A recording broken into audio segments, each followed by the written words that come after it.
Hello મિત્રો, શેરબજારની વાતોમાં મિત્રો હવે ઘણા માણસોના મગજમાં એક પ્રશ્ન થતો છે કે રેલવેના શેરોમાં હવે શું કરવું. મિત્રો, આજે આપણા પ્રભુ શ્રી રામનું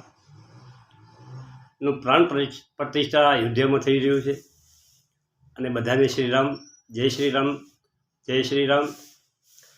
તો રેલવેના શેરોમાં શું કરવું એ બધાને પ્રશ્ન થતો છે કે લેવા, જે કોઈ મિત્રોએ લીધેલા હોય તો એને હોલ્ડ કરવા. આ બધા પ્રશ્નો બધાના મગજમાં મૂંઝવી રહ્યા છે. તો એના માટે મારું મત એવું છે, તમારું મત તમારી રીતે હોય, પણ મારું મત એવું છે કે આ બધી ગવર્મેન્ટ કંપનીઓ છે અને આ કંપનીઓમાં પ્રમોટર એટલે કે સરકારનું હોલ્ડિંગ 70, 75, 80, 85 આટલું મોટું હોલ્ડિંગ છે. એફઆઈસી અને ડીઆઈ થોડું ઘણું રોકાણ કર્યું છે. પબ્લિકના હાથમાં થોડાક જ શેરો છે આ કંપનીઓમાં. કોઈ કંપનીમાં 10%, કોઈ કંપનીમાં 5%, કોઈ કંપનીમાં 8%, આ રીતનું હોલ્ડિંગ છે. અને આ કંપનીઓમાં જે માંગ અને પુરવઠાનો જે સિદ્ધાંત છે કે જ્યાં પુરવઠો ઓછો હોય અને માંગ ખૂબ હોય ત્યાં ભાવ ઉપર જવાનો મિત્રો. એટલે મારા મતે આ કંપનીઓ સ્થિર રહેશે, કદાચ 65 જશે એટલે સ્થિર રહેશે, પરંતુ નીચે આવવાની શક્યતા ઓછી છે. એટલે કોઈ મિત્રોએ એમની પાસે રેલવેના શેર હોય, ઈરીડાનો શેર હોય કે આવા જે સારી કંપનીઓના શેર, રિન્યુએબલ એનર્જીના શેરો હોય, ડિફેન્સ સેક્ટરના શેરો હોય, તો એમને આ કંપનીઓના શેર છોડવાના નથી. હવે નવા લેવા માટે શું કરવું મિત્રો? કોઈને કે મારે શેર લેવા છે આ ભાવે, તો મિત્રો હું તો એવું કહેવા માગું છું કે તમારે 2 આવા શેરો લેવા જોઈએ. તમે જો વધારે જોખમ ઉઠાઈ શકો તો 10 શેર ટુકડે તમારે ભેગા કરવા જોઈએ. દરેક ભાવના આવે, કદાચ બજાર ઘટે તો નીચેના ભાવના થોડા ઘણા આવે, થોડા ઘણા ઉપરના ભાવના આવે, એમ કરીને તમે શેર ભેગા કરી શકો.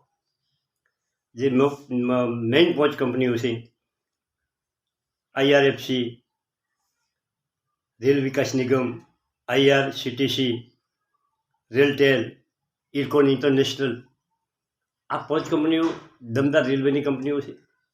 અને મિત્રો જો રેલવે સેક્ટરમાં જે વિકાસ છે એ વધવાનો જ છે, એમાં ઘટવાનો નથી. એ તમારે નક્કી રાખવું. બજેટ આવે, બજેટ પછી એ વધવાના છે ને વધવાના છે. એક વખત ભલે કરેક્શન આવે, કોઈ સંજોગોને કારણે કોઈ બજારનું સેન્ટિમેન્ટ બગડે અને સેન્સેક્સ અને નિફ્ટી બંનેમાં ઘટાડો આવે તો એની અસર ઓમાં પણ થવાની, દરેક શેરમાં થાય. તો વધતા બંધ હોય અથવા તો થોડો ઘણો 5-10% ઘટાડો આવે, પણ એના માટે કોઈ ગભરાવાનું નથી મિત્રો. તો તમે આ રીતે રેલવેના શેરોમાં આ રીતે સ્ટ્રેટેજી અપનાવી શકો.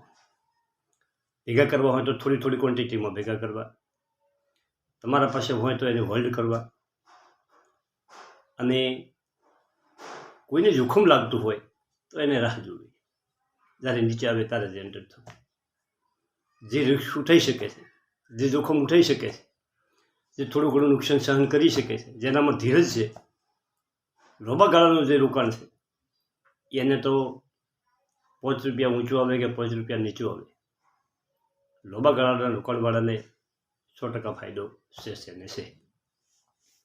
હવે બીજી એક વાત કરવાની છે કે ડિફેન્સ સેક્ટર મિત્રો, અત્યારે રેલવે ચાલે, પરંતુ કોઈ એવા ન્યૂઝ આવી જશે સરકાર તરફથી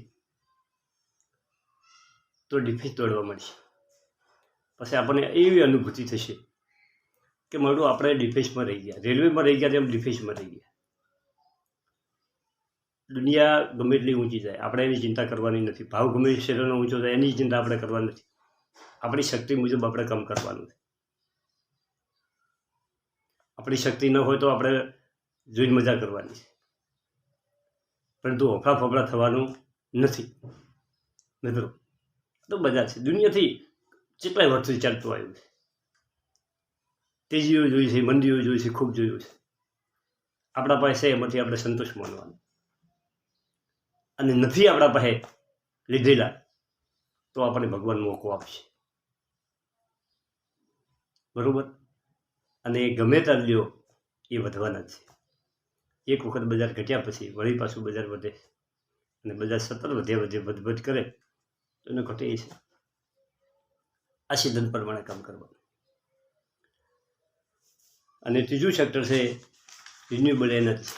મિત્રો, આ દુનિયાને પાવર વગર ચાલવાનું નથી. પાવરના સેક્ટરો, પાવર શેરો દમદાર ચાલવાના છે, કાયમ માટે ચાલવાના છે. કોઈ નાનામાં નાની વસ્તુની તમારે જરૂરિયાત પડશે તો તમારે હવે પાવર સેક્ટર ઉપર આધાર રાખવો પડશે. એટલે તમારા પોર્ટફોલિયોમાં 1-2 પાવર સેક્ટરના શેરો સારા ગોતીને રાખવા પડે. આપણે ખૂબ વિડીયો બનાવ્યા છે, ખૂબ શેરોની વાત કરી છે. તમે પહેલું કામ તો એ કરો કે વિડીયોમાં કોઈ પણ સારો શેર જોયો તો એને ટપકાઈ રાખો.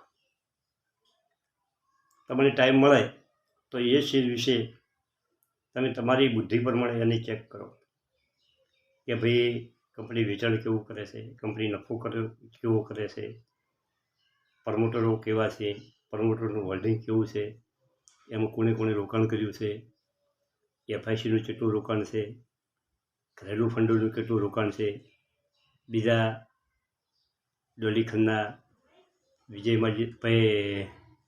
વિજય કેડિયા, આ બધાનું રોકાણ કોઈનું, આવા મોટા મોટા ઘણા શેરણા છે એમનું રોકાણ કોઈ છે, ઓછું થયું છે, વધારે થયું છે, આ બધું તમે જુઓ. તમને જે ગમતો હોય શેરમાં આ બધું ટ્રેક કરો, અને આ બધું જોયા પછી તમે એ શેર વિશે તમારી ધારણા બોધો કે ભાઈઓમાં શું કરવું જોઈએ. વિડીયો બનાવવાવાળા તો દરેક શેરના વિડીયો બનાવતા હોય છે, હું પણ બનાવતો હોઉં છું. મેં બધા વિડીયો બનાવ્યા હોય, બધા કોઈ શેર તો તમે લઈ શકવાના નથી, પરંતુ એમાં તમારે પસંદગી કરવાની છે કયો શેર મારે લેવો મિત્રો. અને મારે એક બીજી પણ વાત કહેવાની છે કે તમે કોમેન્ટ દિલ ખોલીને કરો. તમારા જે શેરો હું લખતો રહું છું કે તમે આ શેરનો વિડીયો બનાવજો, આ શેરનો બનાવજો. હું દરેક શેરનો વિડીયો બનાવવાની કોશિશ કરીશ. સમય મળશે હું દરેકની કોમેન્ટની નોંધ રાખું મિત્રો. મન ખોલીને કોમેન્ટ કરો, જે તમારે કહેવું હોય તમે કહી શકો છો મિત્રો. અને ઘણા મિત્રોએ મારી ચેનલ હજી શેર ના કરી હોય, સબસ્ક્રાઈબ ના કરી હોય તો એમની વિનંતી છે એ સબસ્ક્રાઈબ કરો, જેથી આપણે 10,000 સબસ્ક્રાઈબ પહોંચવા થયા છે. અને જેમને મજા આવતી હોય એ કરે, બાકી ન મજા આવતી હોય એ ન કરે તોય ચાલશે મિત્રો.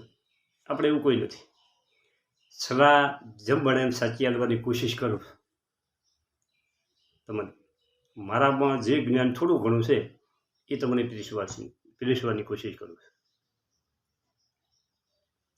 મારી કોઈ ખોમી રહી જતી હોય તો તમે કોમેન્ટ દ્વારા કહી શકો છો કે અંકલ આ વાત ઓમ નથી, ઓમ છે. મારી પણ ભૂલ થતી હોય છે. માણસ કોઈ 100% સાચો હોતો નથી, 100% સક્સેસ હોતો નથી. કોઈ તબકે મારે પણ કોઈ કહેવાઈ ગયું હોય કે મને ખ્યાલ બહાર હોય તો એ પણ તમે કોમેન્ટ દ્વારા કહી શકો છો. થેન્ક યુ, આભાર.